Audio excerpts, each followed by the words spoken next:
Hey everyone, I'm proud to announce that this show is made possible by New Masters Academy, the world's #1 online art program and resource. A lot of our teachers who taught us teach at New Masters Academy. Yep.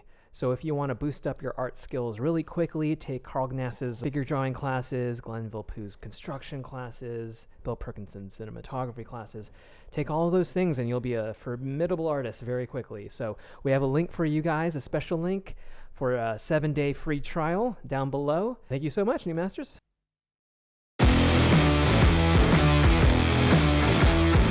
Hey everybody, welcome back to the Honey and Absinthe After Hours podcast. We are your hosts. I'm Vincent, a background designer for animation. And I'm Janet, an ex-Disney artist turned independent creator here on the internet.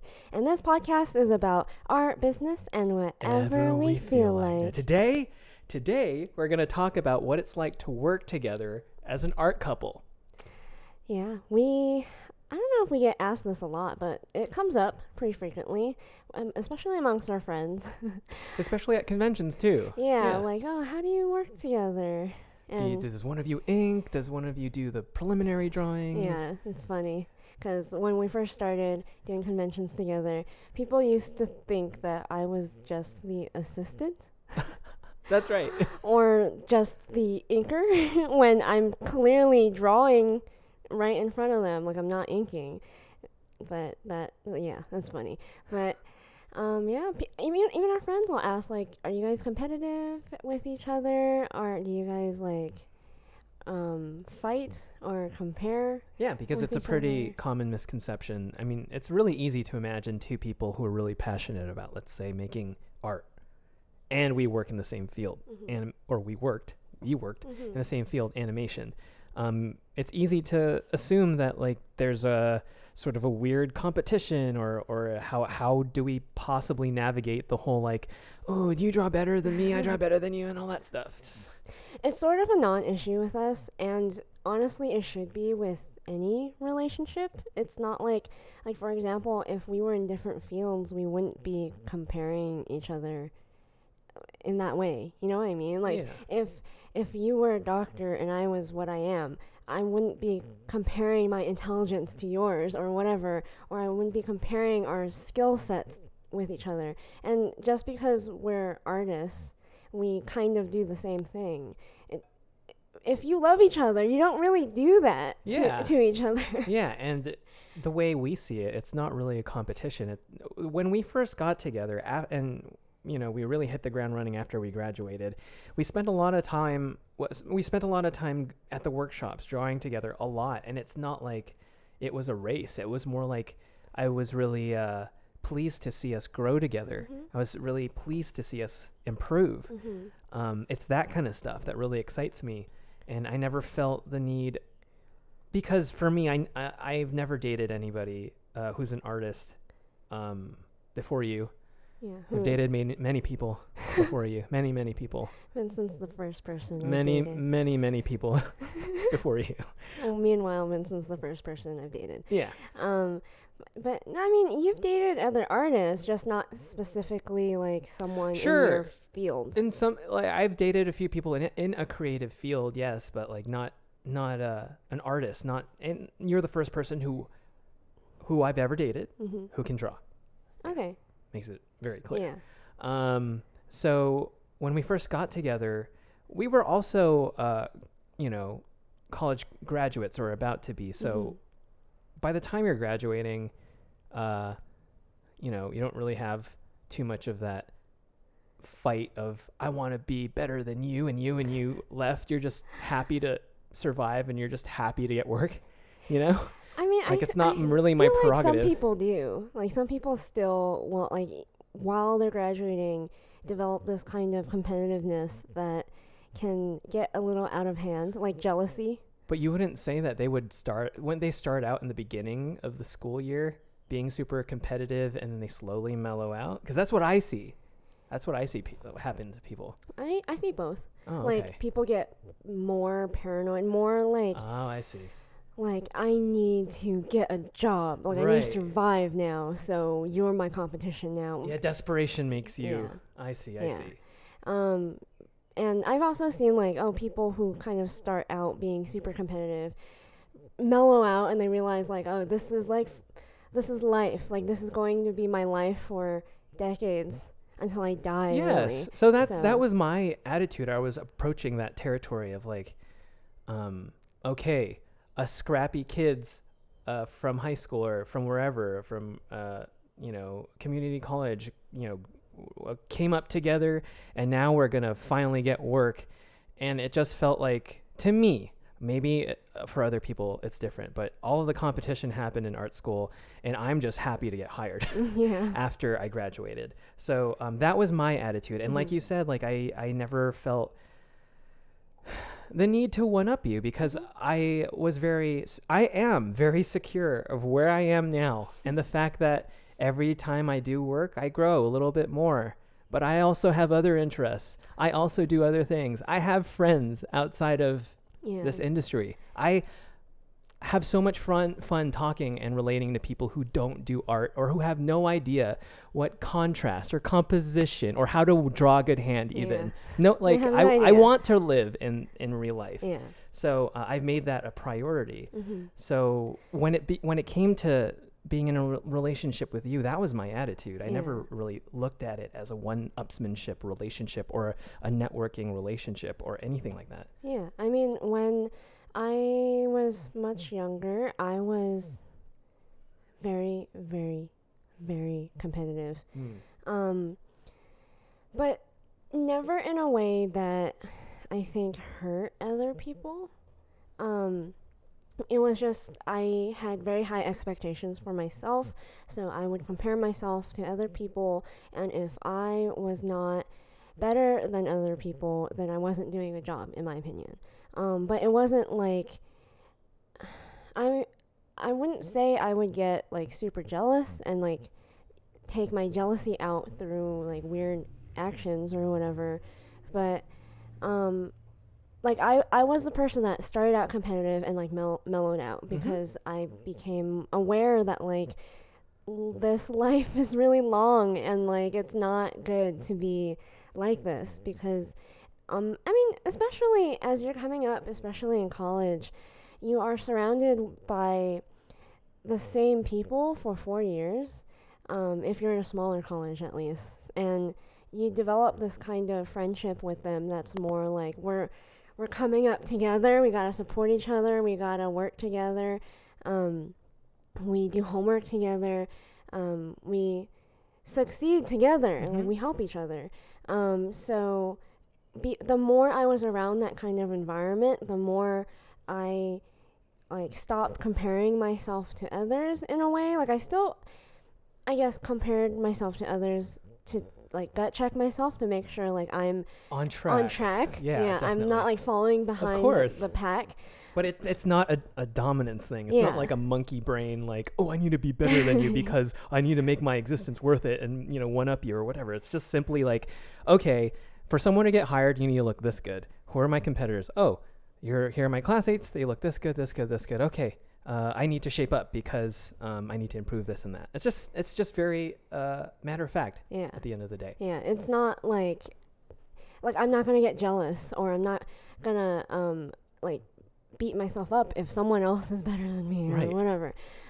So when we got together, especially because you had graduated like a year before me, and when I graduated, even before then, I took like a term off, and then we hung out a lot, and we grew a lot together because you were looking for work, and I basically had a summer vacation. So we went to workshops together, we went to museums together, we went painting together, and we would eventually collaborate on our portfolio projects together. Because I mean, I think it helps too that we don't exactly do the exact same thing. It's really helpful that I'm more of a overall design person, and you're more of a story person, because our priorities are different. I every so often need to focus on painting and cafe sketching, whereas of course you cafe sketch, but you are more in tune with the storytelling aspect. like when we first started cafe sketching together, Right. you would make these really beautiful finished sketches of the people, and I would do 1,000 pages of like really quick sketch. So it's different. So yeah, our drawing philosophies are way different. Yeah. And we're not exactly on the same track, which helps. But I don't see, like, if I was a story person, or if you were a design person, I don't think we'd work any differently. Yeah, Maybe I don't think know. so. Yeah. We might run into like there's too many cooks in the kitchen scenario because we'd be too similar, but for the most part don't think it would be different. I don't think so either.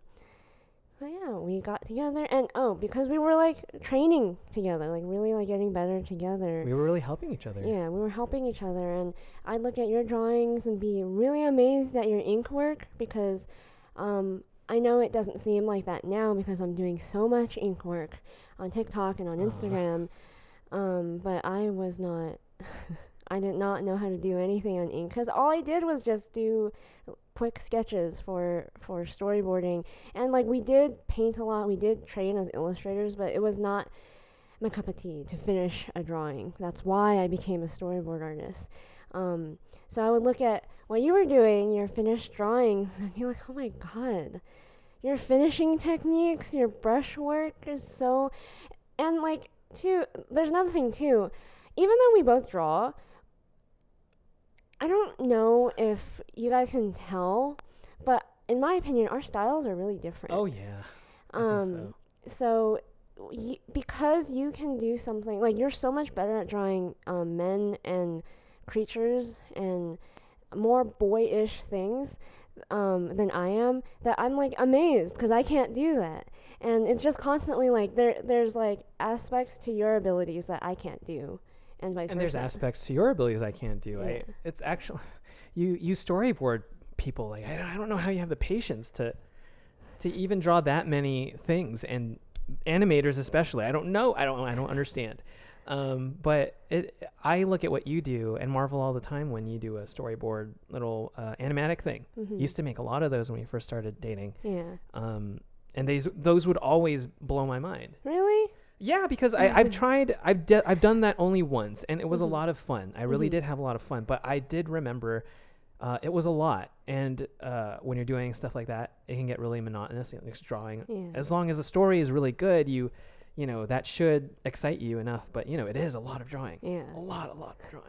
So meanwhile, you can't finish anything, or you don't have the patience to render out something. Let's say. Sometimes I just 20 minutes in, I get frustrated and need a coffee break or something. Yeah. So like being able to see you excel at something that I couldn't do, I was never comparing. Like it doesn't make sense to me to compare myself, especially because like my priorities weren't to learn how to do that at the time. Yeah, and I guess this is a good time to talk about how we work as a team. And we've done so many different things, but the thing I love to do with you is to work on the same piece with you, because our styles are so different. If we work on a piece together, it looks really funky, fun and funky, because it's like part you and part me. So that's what I love to do. Like there's a lot of pieces that we've worked on that we collaborate together on.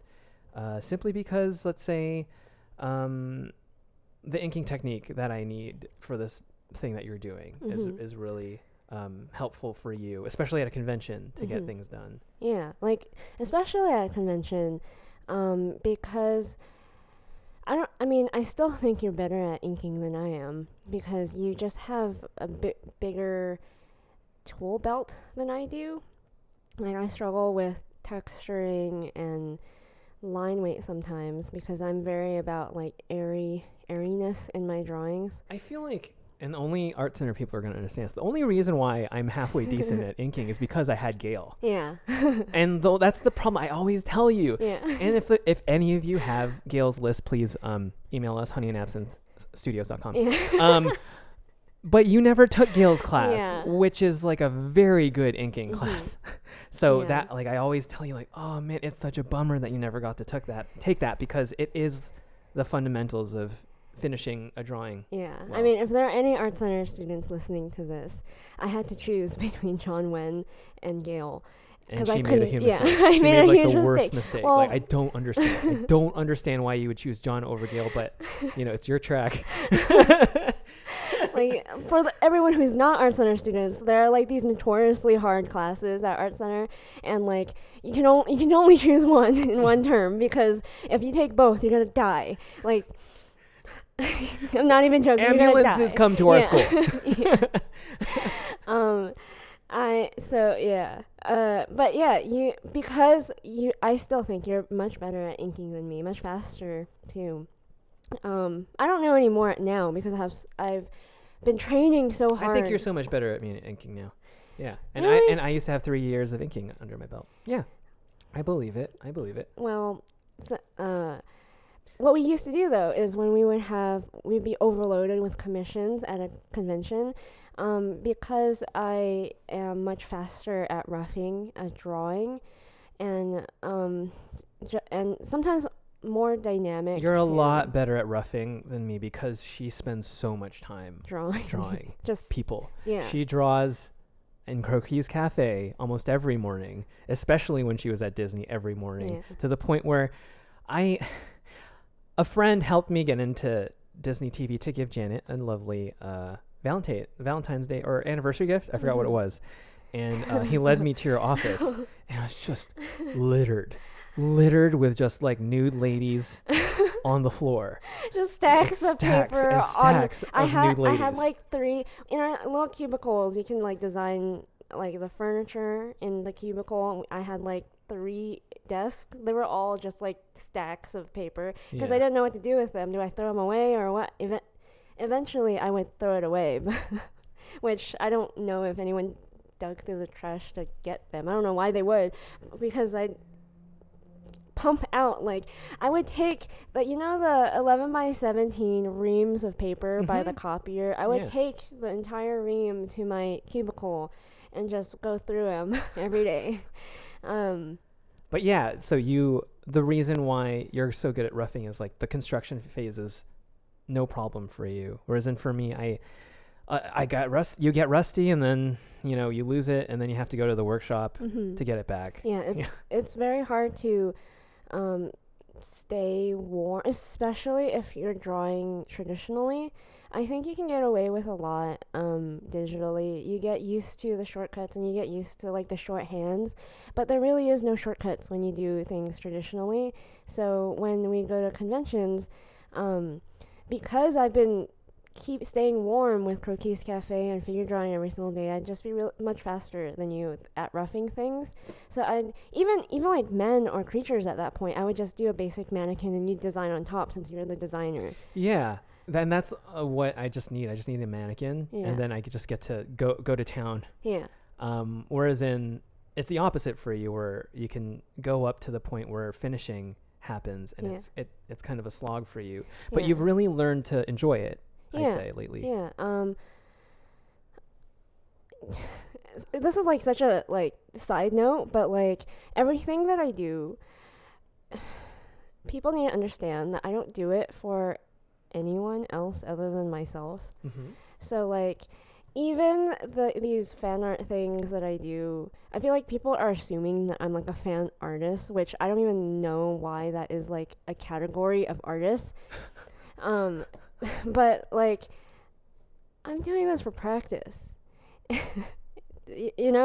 Like I'm not doing this, I'm doing this to get good, to get better, and if I can sell them, great. If people enjoy them and love watching you draw, that's great. Then that's great. But it's just practice. So what I've been doing, or what I had done like about 6 months prior, was I knew that I had a finishing problem in a lot of different things. Not so much painting, because I love painting, and a lot of people don't know that because I don't do that very often these days.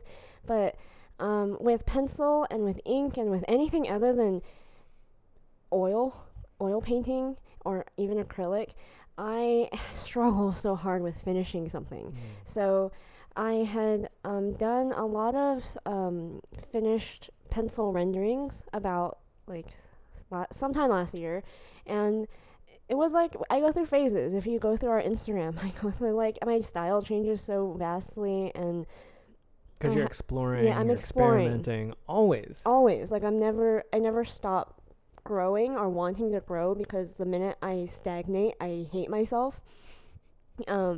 So I, like, you told me, you were like, you should do pencil rendering. I was like, I don't want to. So guys, it was so hard convincing Janet to do pencil rendering stuff.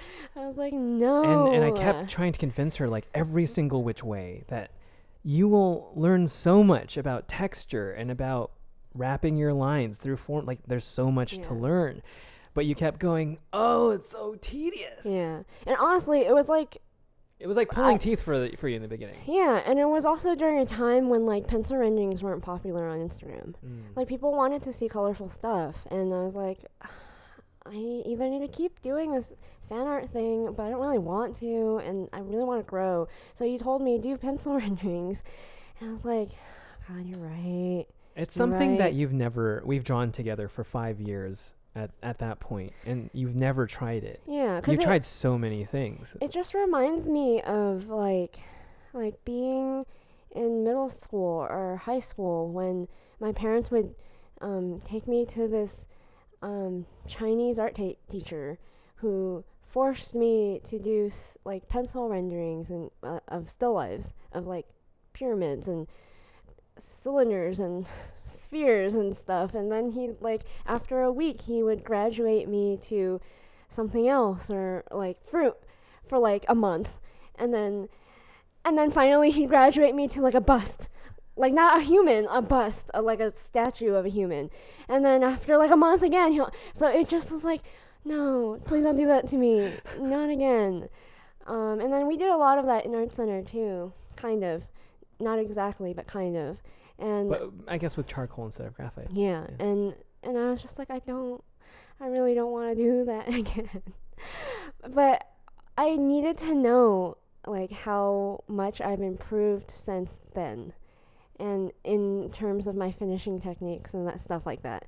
So I felt it was important, and knowing how to finish a lot of my finish my drawings would help me become an illustrator, which was what I was planning to be now, back then. Right. Yeah. So it's almost like before you started Honey and Absinthe, we would always lean on each other's, like if you had a shortcoming, I would fill it in, and my shortcomings, you fill them in. But lately, especially now that I'm working in animation and you're just doing all this independent stuff yourself, you've been really working on yourself, working on the things that you lack. That way you can fully depend on yourself, and you could just kill it without any kind of aid, and you're just a stronger artist for it. Yeah. But we'd also, like, for example, you're much better at photo bashing and painting than I am. But it's not a skill No. I don't think you'd ever need, especially even for Honey and Absinthe. Yeah, because, like, I was going to say, because we do a lot of flats and, like, shape-based design and that kind of thing. But at the same time, it's like I know how to render, too, with paint. It's just, in terms of, like, your Photoshop techniques and that kind of thing, you're a lot better than me. But then I tend to have a better color sense. Of course. So then, like, when we have to collaborate on a print together, a lot of times, either one of us could do, like, the drawing, and either one of us could do, like, the final line or the painting. But then, if you're doing, like, the painting, for example, you'll ask me, like, how does the color look? And I'll help you, like, tweak it so that it'll look better. Mm-hmm. Yeah, so that's how we kind of fill each other's weaknesses.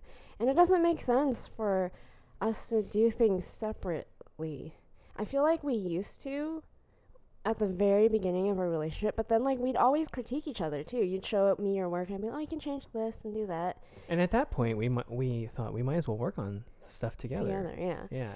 It just felt very obvious, especially because you're more of a story person and Mm-hmm. I'm more of a design. So when we first started our online comic, we used to do them separately, Mm-hmm. and then I got hired in a theme park design company, so Mm-hmm. I would do my best to get it done. But you were still looking for work. So I would be the one coloring it and lining it until I couldn't anymore. Yeah. So that's, we always have opportunities to work with each other, and we always try to play to each other's weaknesses and strengths, simply because we fit so well together. Yeah, because and we eventually realized, like, I'm a storyboard artist, you're a designer. We both need new portfolios in order to get hired after we graduated.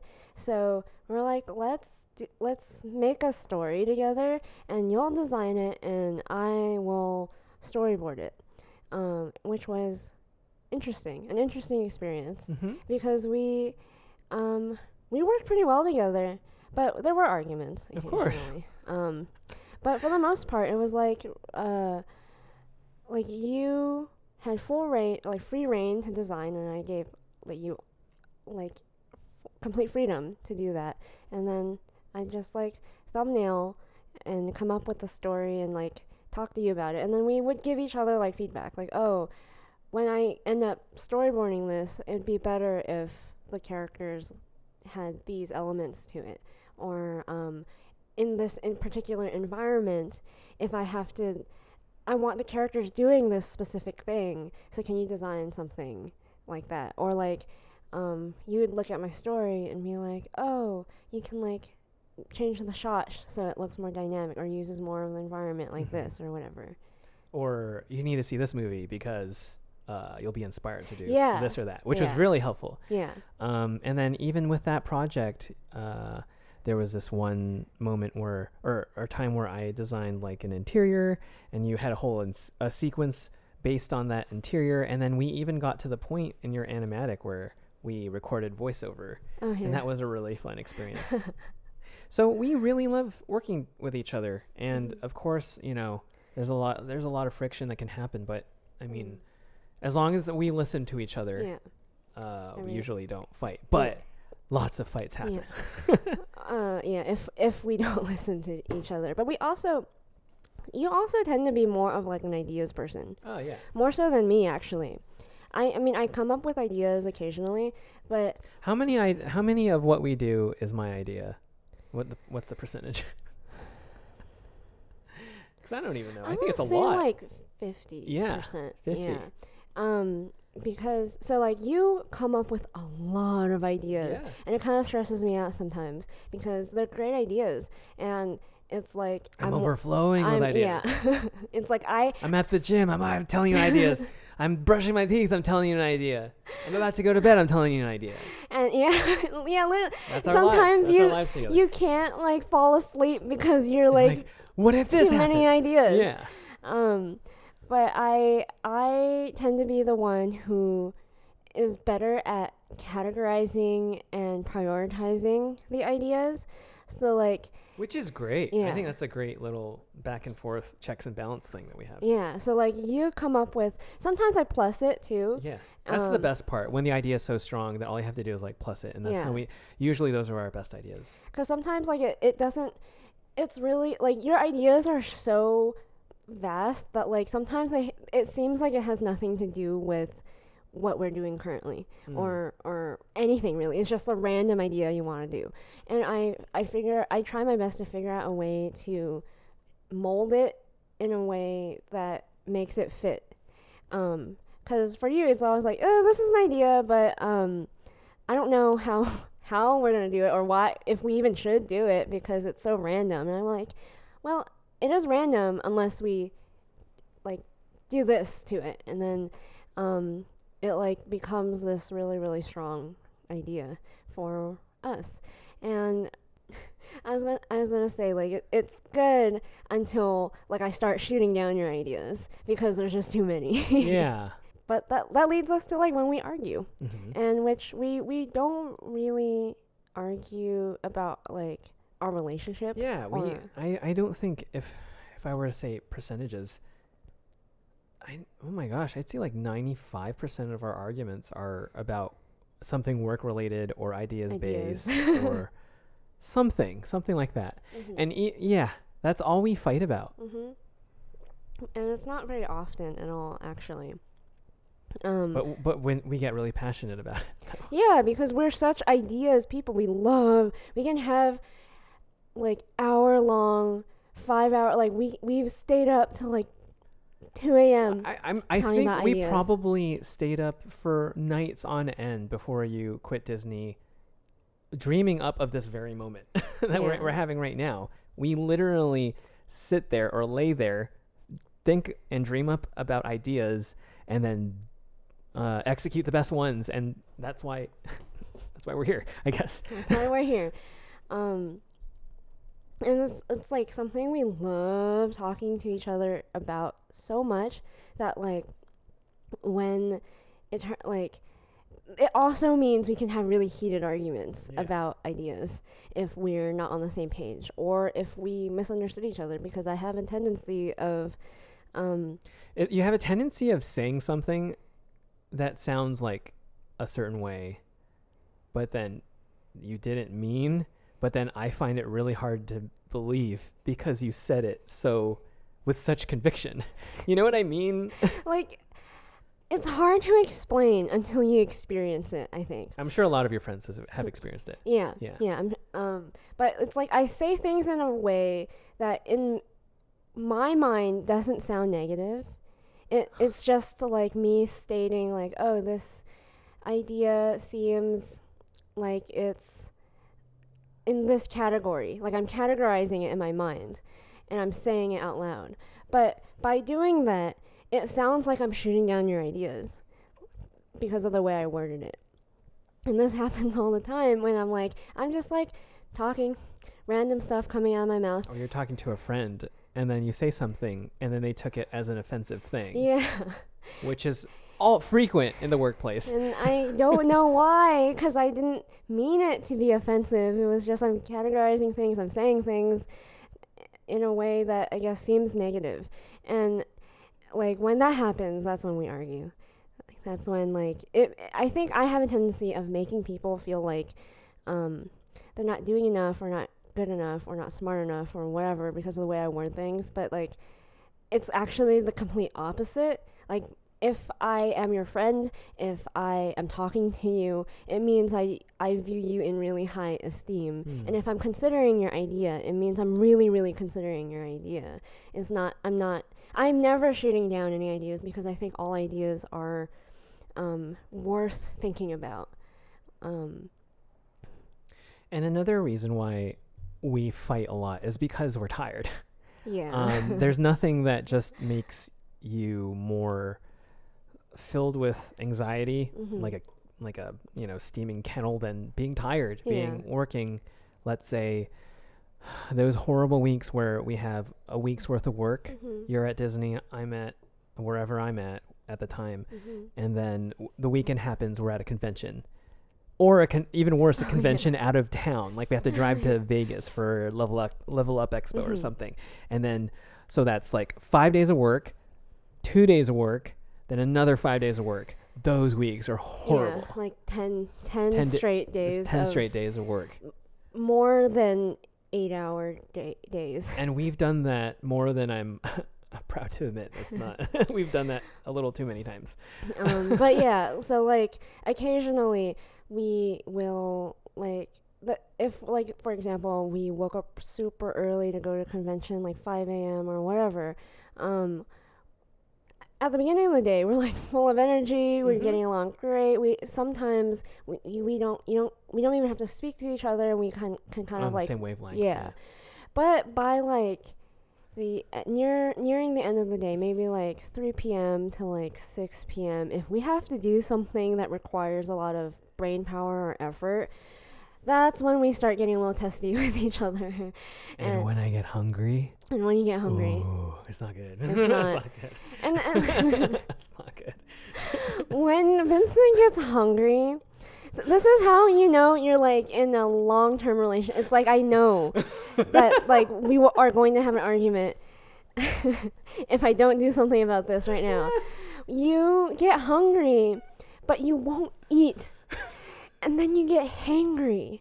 Even when I tell you to eat, please eat, please do this for me, please eat something. You don't.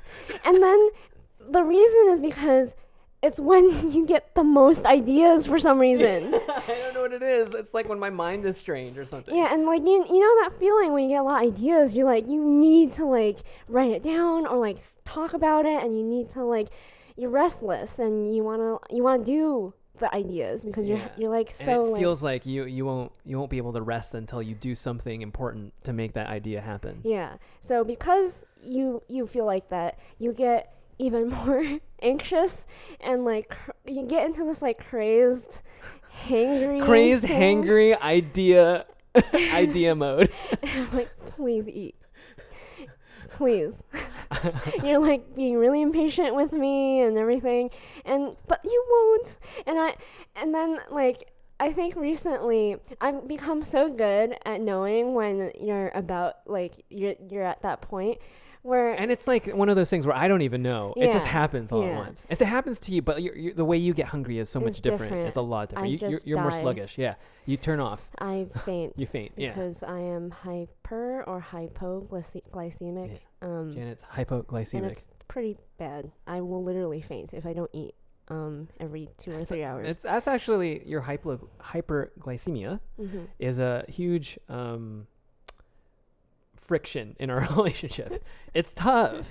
Yeah. It's really tough. hard That's also to deal something. with. But sorry, my hangriness. Sorry, Yeah. you were saying. So like I know that I need to eat. Otherwise, I just can't function. I will literally faint. And but it's different for you. You can go on not eating, so you choose not to. So I'm like literally like, please do this for me. Just eat this one thing for me. You'll feel like, trust me, you'll feel better. And recently, you've been listening to me. And then it's almost like I'm this crazed mode where like, if I eat, then I won't be in this mode to tell you ideas, and it will all end. So I'm like, no, this cannot stop. The ideas must flow. I don't remember what we were exactly doing. We're like I think planning some video or something, and you were in that mode, and I was like, please. It was also like 1:00 too. It was like we should have known better. I know, we should have eaten lunch, but like I was eating, and you chose not to eat, and I was like, can you please eat some of my lunch? And you're like, no. Gold literally falling from my head. Like I must keep talking. And like I think I eventually convinced you that like we have ice cream in the fridge. Oh, that's right. So yeah, like you're not gonna refuse ice cream. So you went to eat ice cream, and you're like, oh, I feel so much better now. Immediately calm down. We're eating so much ice cream during quarantine. Yeah, we're eating like 3 or 4 little things of Ben and Jerry's every day. Yeah, I don't know if anyone else have like decided, well, this is happening. It's very hard to, our self-control is non-existent now, so let's just get fat. Yeah. I mean, come on. The gyms aren't even open. Everything will be fine. Once the gym's open, no more ice cream. But until then, I'm fine. So when you gave me that ice cream, it felt really good. It felt really good to munch on the ice cream. Yeah. I calmed down like a lot. Yeah, it's good too. Like we weren't always so good at reading each other like this. I didn't realize you would get hangry until like, I don't know, a year into a relationship. And then I'd pick up on the pattern that we always fought when you got angry. So I've been listening to this audiobook called The Power of Habit, and I recently finished it, and I have to say it's a really, really, really good book. Its thesis is basically about how you can change yourself and change your habits, and really, if you understand a little bit more about your inherent monkey brain, the caveman that lives inside yourself and what makes you tick, scientifically, like everything he talks about in that book, he has scientific studies and data that proves what he says, and we really are no better than cavemen at the end of the day, and that is how marketers, companies, businesses take advantage of you. And in a way, the book makes it very clear how you can either take advantage of those techniques or, know a little bit better, know why Target knows everything about you. And if you want to listen to The Power of Habit, go to audibletrial.com/the Honey and Absinthe podcast for your free trial of Audible. You will get 1 free Audible audiobook credit and 2 free Audible original credits. So 3 audiobooks in total, completely free, FREE free. You don't have to pay on us. It's an affiliate link. If you sign up, you help support us just a little bit. So yeah, check out audibletrial.com/the Honey and Absinthe podcast. So when you get hungry, it's a lot different. And it's also tough because the day almost has to come to a halt. Like, for example, one of my favorite summers is summer of 2017, where we went to the beach almost every weekend. And we simply can't do, like, ever since Honey and Absinthe happened, we haven't been able to go to the beach. Yeah, or have just like long weekends with each other. We can only have like an evening at best sometimes. But like back then, when we went to the beach a lot, we would drive, and the drive, let's say like to Newport Beach from Burbank is like an hour, 2 hours, I'd say average. Yeah. And you would get hungry. But by the time we get to Newport, you're basically a dead person. Like when Janet is hungry, she cannot move because she has the most ridiculous migraine or headache or nausea. Nausea. So for example, there's one time where we went to San Bernardino to watch this amazing band that we love. I'm With Her. Lovely little folk band. Yeah. It was like my birthday. It was your birthday present too. Yeah. So we went and we had a few drinks and a little bit of hors d'oeuvres. And the opening act played. It's Brother something, I forgot. But the opening act played and it was fine. But I could tell you were sort of like I wasn't okay because I hadn't eaten anything. I had like cake. And then we went. And we thought that was enough. Yeah. And the drive was about 2.5 hours because it was from like Burbank to San Bernardino. Yeah. And then we thought hors d'oeuvres meant like hefty food, even like fatty food, like cake or something. But it was like celery sticks and hummus. And it was just not enough to keep me full. And I only had like 2 glasses of wine, like very small glasses of wine. Yeah. So it didn't make sense. I wasn't drunk or anything. But right when so you went, you were like, oh, I need to go to the bathroom, and I was like, okay. The world was spinning. But I had no idea. But the band started to play, the main act started to play, and I was like, oh no, the first song came. And then as soon as the first song was over, they had to halt everything. And it turns out there's these people who come out from me through the aisle and go like, you, come here. And I'm like, what is going on? So I'm like, yeah, what's going on? And then I go to the lobby and I see you passed out on the floor. And it was the most horrifying thing I've ever experienced in my life because they had to put you in a stretcher and then take you to the ambulance. I'm confused as fuck because I'm like, what is going on? Literally 5 minutes ago I was sitting with you enjoying this little show, and then now I'm like, you're being taken to an ambulance, and then we were like, no, like, she's fine, this just happens to her. Yeah. What do you mean? What the heck? And then it was super hard to convince them that like, no, this just happens to her all the time. I thought like someone had drugged me or something. I know, and they looked at me like I roofied you or something. And then so weird. And then like it was almost midnight and I was like nursing you back to health, trying to like, we parked at like a parking lot. I had to run to the McDonald's because there was no drive-through area. It was like this really bougie area in San Bernardino. and I couldn't find a drive-through at all. So I had to walk to the McDonald's, get food, make sure you were fed. And I couldn't drive until you were sort of well, because if you weren't, there were times where you didn't faint, but this happened to you and you threw up all over the car. So I was really paranoid about that. So I needed to like nurse you back to health. And like, there's just like so much, there's so much, like we have baggage things that we have to deal with each other. You have hangriness, which I've learned to deal with. You have your INTJ-ness and your hypoglycemia. and your motion sickness and all that stuff. Yeah, I got up thinking I'd make it, because usually I don't faint all the time. I just throw up. For some strange reason, I get hungry and then I throw up. And then I was trying to get to the bathroom and I passed out before I made it to the bathroom. Oh my God. But yeah, I fainted on multiple occasions before, and I know it sucks to be the kind of person that knows exactly when I'm going to faint. Like, to know the symptoms of what it feels like. Most people don't know. It just happens. But, like, I know it's coming on.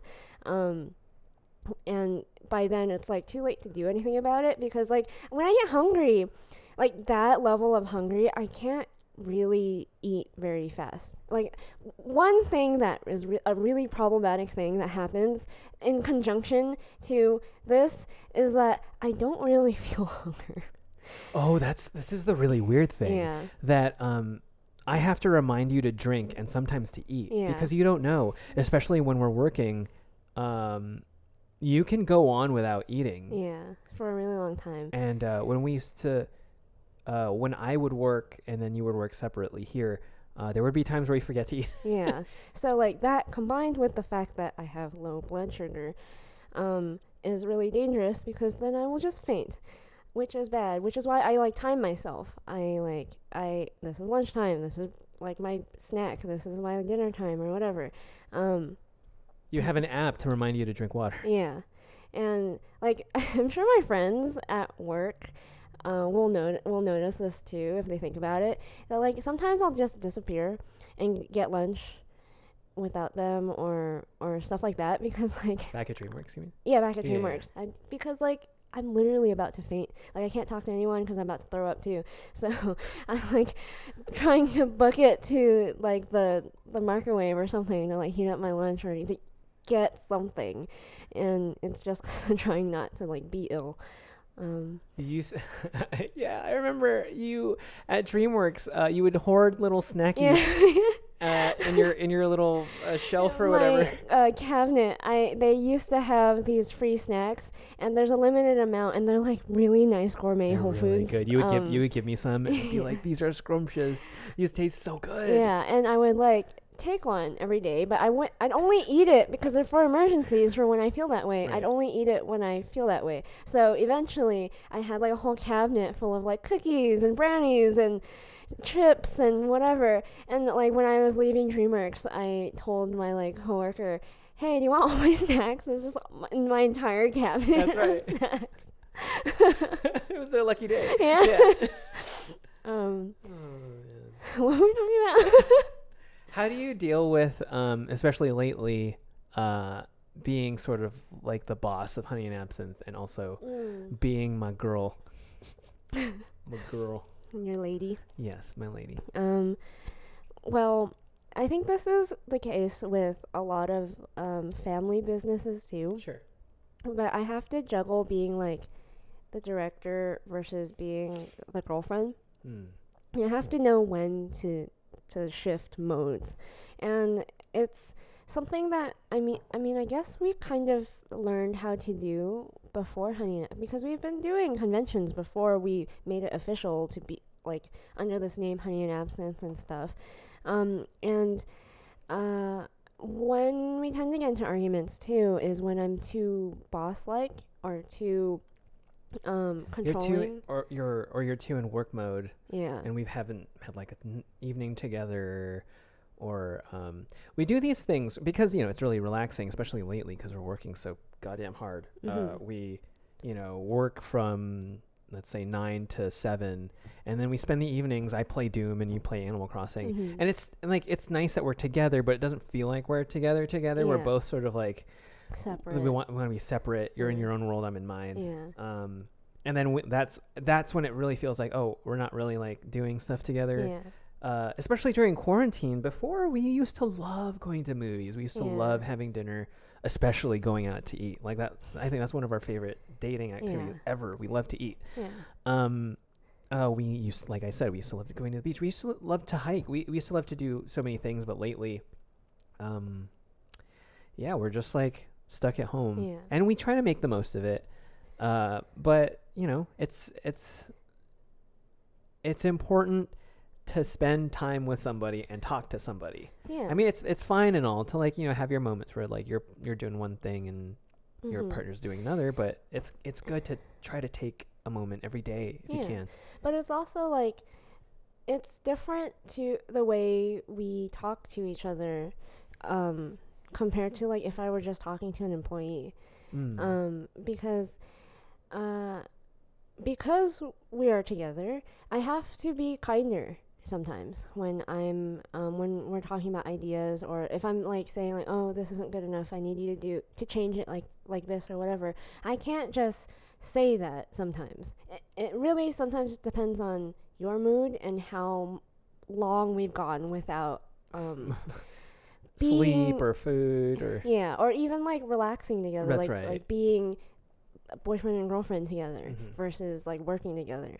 And the longer that time period goes on, the more kind I have to be in my way of speaking to you. Like the more I have to kind of like, even when we're working, I have to juggle both girlfriend and boss. Where sometimes if we have enough girlfriend boyfriend time, I can just be like the director when we're shooting something together. Yeah. And I can just like say stuff without like thinking too hard about how I say it. But there's still an aspect of that. Like for example, if you're in a family business and like you're working under like your parents or something like that, like there's a way you speak to your parents that's different than like your parents speak to you differently than they would speak to you. It's a mode. Yeah. It's sort of like a mode. Their employee or whatever. And the trap that we fall into when we're working really hard is we're stuck in a mode. And even when we think we're out of that mode, we're actually kind of in it because our minds are constantly wired. But yeah. But I guess that leads us into like how we deal with that, I guess. Yeah, which is don't talk about work. Yeah. We do not like talking about work. And when we're not working. And as much as we can, we try to avoid doing it. Talking about work. We love to talk about art. That's different. Yeah, that's kind of different because we're like appreciating movies or books or whatever. Even other artists, let's say. Yeah. Like that feels more fun to do, but like it's not like we're talking about, oh, my show needs this, this, and this, and that. Like, oh my God, that PA or blah, blah, blah. Yeah. Like it's not about that. As soon as back when you used to work and you know, 5 months ago, we would leave work and we would just do our best to try to not talk about work, or at least like have that discussion of like, how did it go? At least like, how's your day or whatever. Yeah, because like, I mean, when it would get really bad for me, which is obviously why I left, we obviously couldn't not talk about it because like if I look horribly depressed, I would pick you up and you'd be like, or you'd come home from work and you'd just be like really, really sad or annoyed. Yeah, and like you'd sense that something is wrong and we just can't not talk about it. But for the most part, we really like avoided doing that. Yeah, because we knew that like yes, it's cathartic to talk about the problems that you have at work, but you sort of dwell on it and you're relying on your partner too, which is there's nothing wrong with that, but like, you know, if the problem is work and day after day you're coming home and you're upset, then it's like it's a lot of load. You know, and even for me, like I was having difficulties at that point too. But at the end of the day, we tried really, really hard not to talk about it, and we only did to help alleviate the stress, I guess. But like the not talking about it actually was really good for us, because then we would find things to talk about outside of that. So like things that would raise our spirits, things like again movies. or even sometimes like podcasts or whoever we're watching on YouTube or whatever. But we have lives outside of work. Yes. Even like right now, even as I do Honey and Absinthe and pursue this thing, my life is really hectic and really crazy, but we still have lives outside of. Here's how awesome my group of 4 guy friends is. The boys. One's an artist. One is a counselor. One wants to be a teacher, Mhm. and one is a writer. Mhm. So like it feels good to Yeah. talk to people who Who are are- outside of your yeah, bubble. who are completely Who- not like into art. You tell them the weird bullshit drama that's going on in your life, and you tell them, and they can't help but glaze over and not be Yeah. interested. And that helps. And that like I need helps. them to glaze over. Yeah. Because then it reminds me that like, Oh, all of oh, this. this is not important. Yeah. No one actually cares. Yeah. like work is work, and everyone has their own shit too. That's the thing. Like just because you have your shit, I have my shit. Like they have their gripes too, and whatever they're trying to do in their lives. You have friends who want to be doctors and nurses and all of this stuff, and of course there's a lot of overlap, and it's that to me was the joy of dating somebody who wasn't in an art field. It kind of gives you a room to breathe. So when you have friends who are outside of the industry, it really grounds you. It really kind of puts things in perspective and helps you understand that you just make cartoons. Yeah, you just draw. Yeah. You do this, and they think of this as a silly art thing. Like for me, And they love it and respect it a lot, of course. But Yeah. it's not like at the end of the day, if I talk to them about how amazing of a painter James Gurney is, they have no they idea are what going to that be is. so bored. Yeah. I respect my friends so much that I'm not going to bore them Yeah. about what the different times of day look like in a painting. Like Yeah. I'm not going to do that. Yeah. So it really helps when you and I are together, and we use that philosophy a lot. Like we're in the working mode, but then we're in the people mode. I'm a person, you're a person. We hang out, we have friends, we have lives, we have interests outside of art.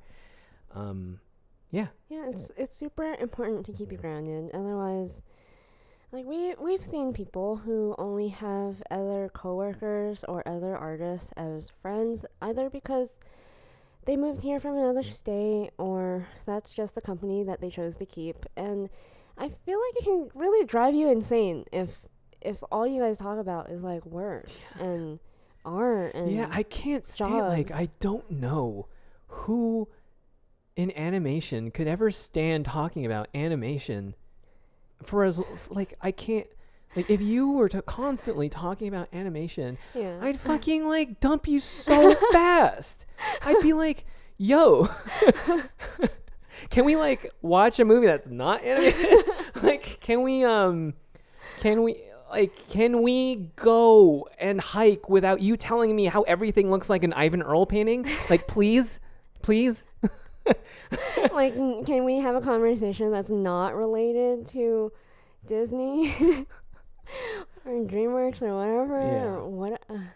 But yeah, that helps a lot. It really does. And for me, growing up, I grew up in Arcadia, which is not too far away from. It's the suburbs, and it's mostly an Asian population, and they do not. I was gonna say look kindly towards like people who choose art as a field, but it's just like they don't expect people to go into art. It's like, the stereotype expectation of like you're gonna do something stable, academic, and doctor, lawyer, accountant, Reliable, whatever, because it's just like a safety net for Asians. But like, especially when I was going through art school, it was really hard to relate to my friends from high school because they were doing like the doctor thing or whatever, the normal person thing, so the person who did not choose a creative field as their job. But like I always like chose to maintain that friendship. And it was hard because like Asians tend to be as brutally honest as I am, so they're not gonna like bullshit about how silly they think my life is. But so like when I talk about my life and whatever, it just seems very like oh, Janet, you're doing this like silly art thing or whatever, and like I never felt like I was taken seriously. But at the same time, it's like I don't understand how important that was for my personal development, because like it's important to have friends that think you're full of bullshit. It's important to have friends that like rag on you sometimes and like keep your ego down. Like if you check you. Check you. So yeah. I am appreciative of that. Yeah, and you and I are very conscious of turning that switch off. And we try to turn it off. There are times where it feels like it's off, but it's on, but we do our best. Yeah. You know? And you know, the people in our lives help keep us sane and not like the typical Hollywood types that are drinking the Kool-Aid. Yeah. Drinking the old Kool-Aid, the Hollywood Kool-Aid. Yeah. Oh yeah. We also try really hard to plan time for each other every day. Yeah. Especially before you quit Disney, I was very adamant that we need to have you need to structure your life like it was an in-house job. Like it was 9 o'clock to 6 o'clock, and then you need to either, I mean, you can work more if you really have to, but like you need to chill out. Yeah. And for your sake, even give yourself a break and spend time with me, or spend time reading or writing or listening to something or whatever. It's the whole like director versus girlfriend thing. Like for us, especially now that we're like working from home, you're working from home and we're around each other all the time, it's important to every single day. Like I remember hearing before we got into a relationship together, I never thought I would be in a relationship with another artist because I thought there would be too many problems. Yeah, me too. But I remember hearing, like, if you are in a relationship with someone who is kind of like in your same field or whatever, it's important, or even working with each other, it's important to have like days where you just have like time for each other. But I actually think it's important to have time for each other every single day. Yeah. It's not like one day out of a week. It's like whether it's choosing to have lunch together or dinner together, like really sitting down and like paying attention to each other and not just like watching TV and eating. Yeah, if it would be one of those situations even where you were at Disney and then you needed to work on Honey and Ass and stuff after work, and I knew I needed to leave you alone, I would at least make time to have lunch with you at Lotus. Yeah. At least eat. Yeah. You know? At least have like an hour to just chat and eat. And then when we get home, I'll leave you be. I'll play guitar or whatever. Mm-hmm. And recently, too, it's like around 6 or 7, we always try to like just end work by that time because I'm not giving 100% anymore by that time. Like I can keep working. I really can till God knows when, but like it's not good for me to, because then we're gonna get into arguments and all this stuff. So we try to end at like 6 or 7, and then we'll spend time together, play video games, watch a movie, read each other, whatever it is that we do to like really like spend girlfriend boyfriend time together. And you don't realize how important that is. Oh, it's so important. It's so and it's important. Like really good for mental health too. Just to have like, everyone needs like a nice little cherry on top of their day. Come on. Yeah. Like give yourself that. Spend time with someone you care about. Come on. It's not that hard. It's fun. If you feel like that like anxious, burnt out feeling or whatever, just like maybe take a break and like hang out with someone you love. Take a break. Yeah. You know, visit a friend, hang out. Go to a cafe. I mean, come on. There's tons of things to do. Well, so maybe not right now, but. Oh, I mean, yeah. Jeez. Yeah. Anyway, what do you think is gonna happen in the future? We're gonna have babies. How many babies are we gonna have? We're gonna make films. Oh. And comics. Oh. And more comics. Oh. And more businesses. Random businesses that you can't even predict right now. Like, I just came up with a new business, like, the other month. Ooh, please share. I don't want anyone to steal my idea, but I want to make a boba shop similar to this, like, ice cream shop that is near... Atwater Village. In Glendale, I guess. And it's called Wanderlust Creamery. And it has really unique flavors like ube ice cream or mango sticky rice ice cream or like stuff from around the world. And I want to do that, but I want boba. So I want like mango sticky rice boba or ube boba. Like, Yum. doesn't that sound delicious? It does. And nacho cheese on those like Asian French fries, like with the spicy powder, or like a popcorn chicken. Ooh. Popcorn chicken with nacho cheese on it. Oh. Or like chili and nacho cheese. Like, ooh, I want that right now. Oh my gosh. Making me so hungry. Yeah, that's one of my businesses that I want to make one day. I remember when we first announced Honey and Absinthe to our friends on Facebook, just for fun, just to like let everybody know that like we're not showcasing our work separately anymore, and we're basically going to abandon our old Instagram accounts. And then we posted like, we're gonna have a baby or something like that. And then you were like, Janet and I have a really big announcement. Oh yeah, that's and right. Then someone suggested. Somebody said, excuse me. Somebody, I said, we have a really big announcement soon. And someone said, are you guys having a baby? And then I told you too, I was like, I guess it's sort of like having a baby. So I was like, yes, in all caps. And then the post blew up by accident. You didn't tell me. You were just like, yes. You responded. Well, I guess I didn't think much of it. I was just like, I guess, yes. And then everyone's like, what? And then I wonder how many people expected me to knock you up by accident. Oh my God.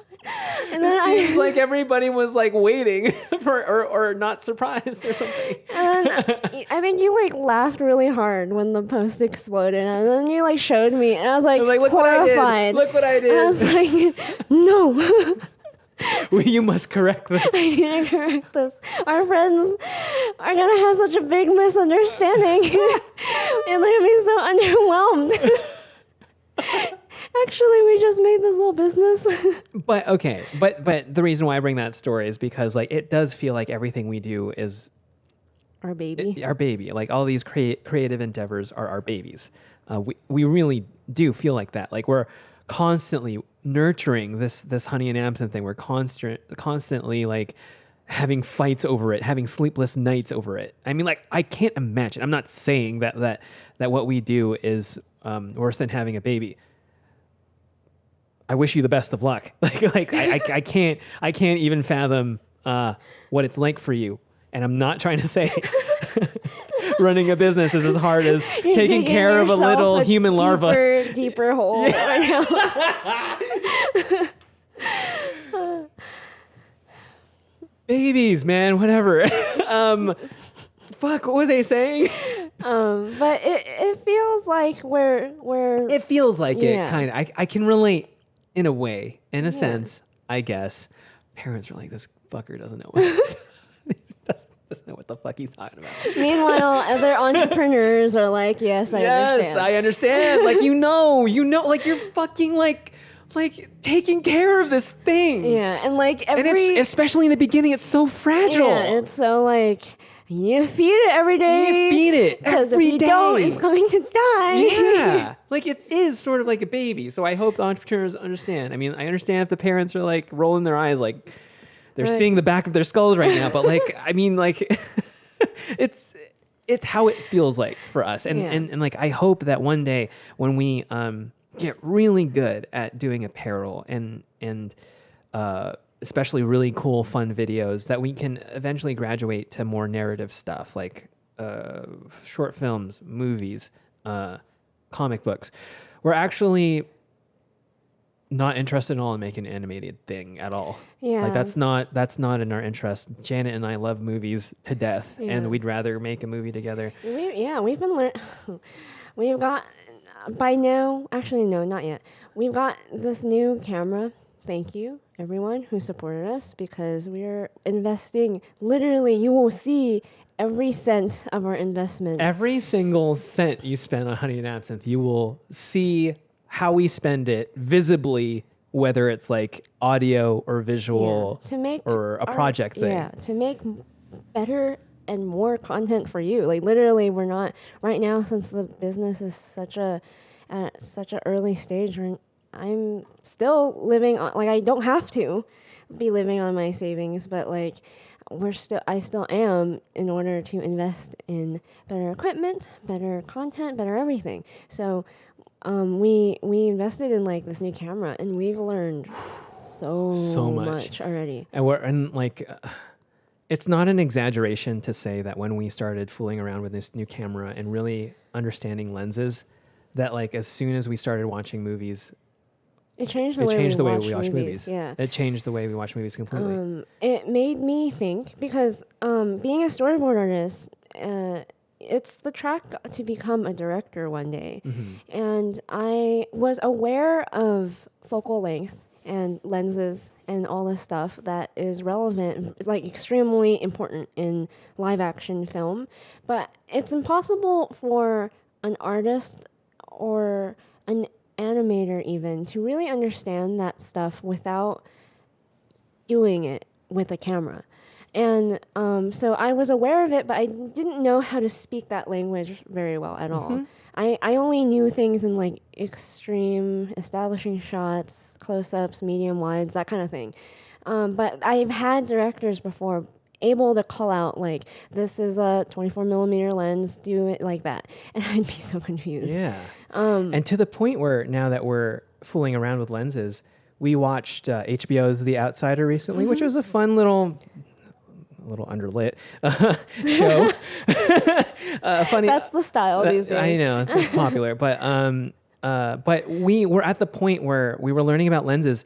We are able to call out focal length for each shot now, which is like an ability and skill I've always wanted to have. Yeah. So we literally sit there, and when it cuts to a different shot, and we can tell by the eye, by the perspective, by the amount of bokeh or depth of field that like, oh, that's a 24, oh, that's 200, that's 100, that's this exterior is definitely 16. Yeah.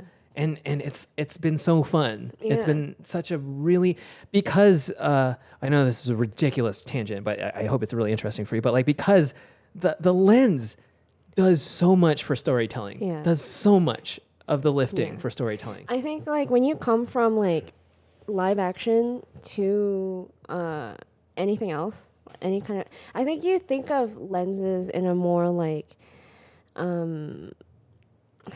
I want to say like superficial ego-based way, where like, oh, I just want a pretty image. Mm-hmm. But when we're coming from animation to live action, in a sense, I am recontextualizing what wide establishing shots, close-ups, all these things mean now with live action. And to me, it's so much more interesting to explore this world of like film and live action and like short film, and YouTube is just a completely different.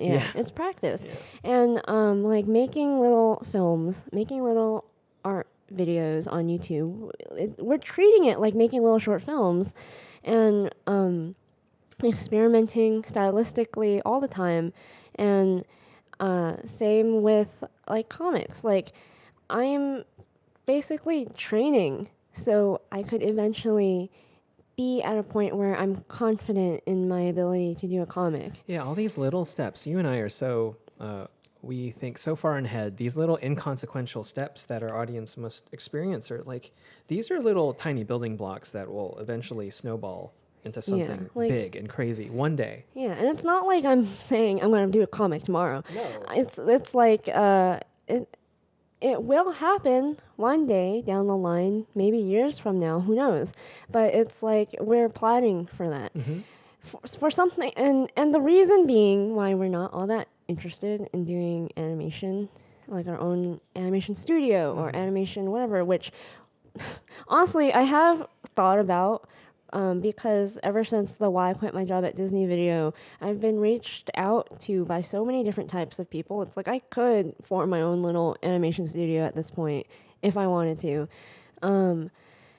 because like I'd have all the connections. It's you have all of them now.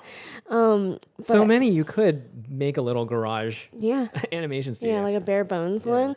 But the problem is like, with something like a short film or these little YouTube videos or like a comic, it's something that like the two of us can do with maybe the help of like some friends or whatever.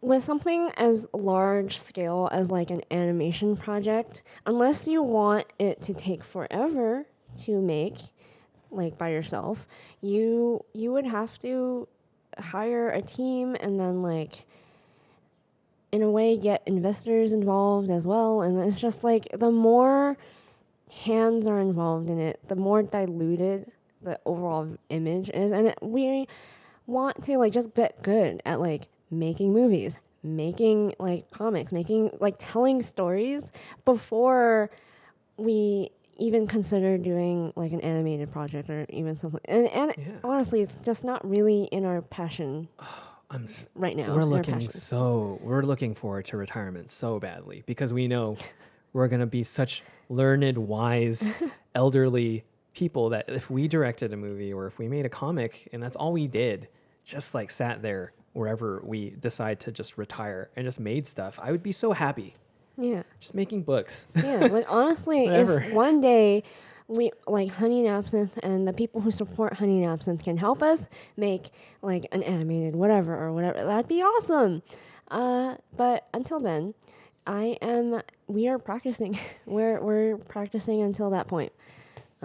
Definitely. Yeah, which is really exciting. It's nice. It's nice to be able, like, I don't know if anyone but you and me could tell, but like if you look at like my first ink drawing that I started since I quit my job to do this to like now, like the growth is kind of insane.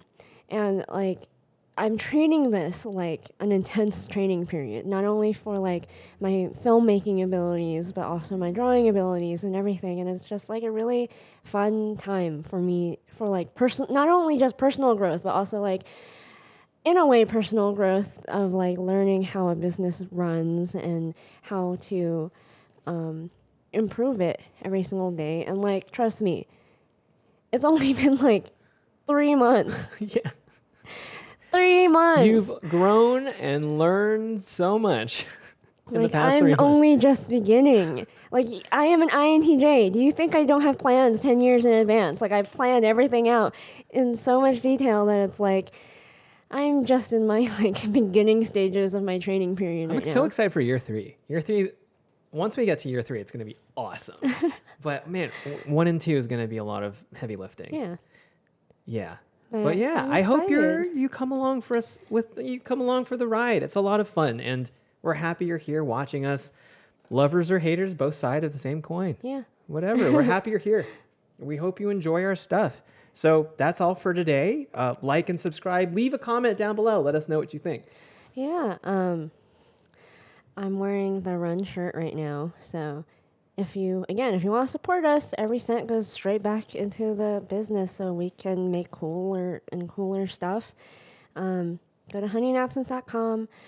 We are on Spotify. We're on Apple Podcasts. We are on, I think, everywhere where you can get podcasts. We are everywhere. And by the summer, I'm going to make sure we're everywhere.